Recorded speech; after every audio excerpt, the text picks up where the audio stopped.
പാചകവാതക വില വീണ്ടും വർദ്ധിപ്പിച്ചിരിക്കുകയാണ് എണ്ണ കമ്പനികൾ. കഴിഞ്ഞ 3 മാസത്തിനിടെ ഇത് രണ്ടാമത്തെ വർധനവാണ്. ഇതോടെ 14.2 കിലോഗ്രാം സിലിണ്ടറിന് 29 രൂപ വർദ്ധിച്ചു. പുതുക്കിയ നിരക്കുകൾ ഇന്ന് ജൂൺ 7 മുതൽ നിലവിൽ വന്നു. ഇതോടെ കേരളത്തിൽ ഗാർഹിക സിലിണ്ടറുകളുടെ വില 951 രൂപ കടക്കും. മാർച്ച് ആദ്യം ഗാർഹിക സിലിണ്ടറുകൾക്ക് 60 രൂപ വർദ്ധിപ്പിച്ചിരുന്നു. പശ്ചിമേഷ്യയിലെ യുദ്ധസംഘർഷം ഇപ്പോഴും നിലനിൽക്കുന്നത് മൂലമാണ് വില വർദ്ധിച്ചിരിക്കുന്നത്. പാചകവാതകത്തിന് പുറമെ മറ്റ് ഇന്ധനവിലകളും ഇതിനകം വർദ്ധിപ്പിച്ചിട്ടുണ്ട്.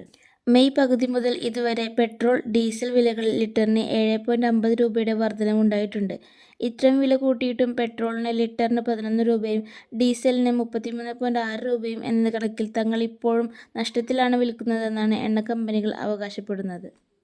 വീഡിയോ യൂസ്ഫുൾ ആയെങ്കിൽ ചാനൽ സബ്സ്ക്രൈബ് ചെയ്ത് വീഡിയോ ലൈക്ക് ചെയ്യാനും കമൻറ്റ് ചെയ്യാനും നിങ്ങളുടെ ഫാമിലി ആൻഡ് ഫ്രണ്ട്സിന് ഷെയർ ചെയ്യാനും മറക്കല്ലേ. Thank you for watching.